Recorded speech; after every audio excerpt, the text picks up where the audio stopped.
Facebook's chief operating officer, Cheryl Young, gave a talk about low percentages of women in the workforce or in high positions around the world. She told a story about pitching an idea in New York, and the partner she was pitching the idea to did not know where the women's bathroom was in his office. So this is just one of the testimonies that she gave.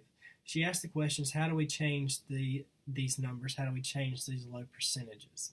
She came up with 3 main points. Sit at the table is number 1. Sit at the table. Women underestimate their abilities. They don't know how to negotiate for themselves like men do. Men will negotiate salaries and women tend not to.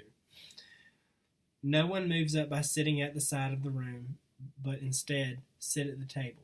Get in the conversation. Number 2, make your partner a real partner.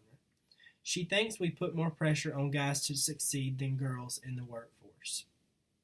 She says that equal jobs and responsibilities have lower divorce rate. So have equal jobs in the workforce and equal responsibilities at home.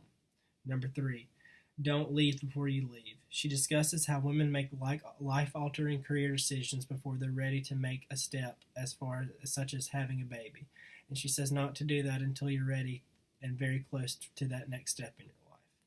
So I chose in the book the role of personal testimony, which is on page 43.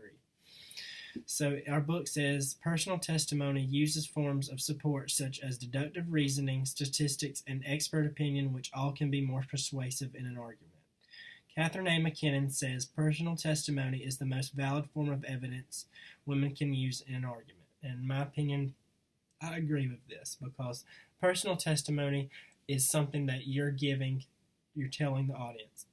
It's something that you experienced yourself. So what could be more persuasive than you giving that piece of yourself into the argument, and those people you're telling the argument to are seeing firsthand what you experienced. So Cheryl uses this aspect of personal testimony to tell her story and tell what happened to her as she was throughout her career, such as pitching the idea to the New York person, to the New York male, and him not knowing where the bathroom was. And another incident that happened to her was she was giving the same TED Talk in Facebook, and she said that she herself did not notice women raising their hands, and she tended to notice men more raising their hands. And I think she did a great job by displaying those personal testimonies aspects into her argument and really empowering women and how they could be better in the workforce.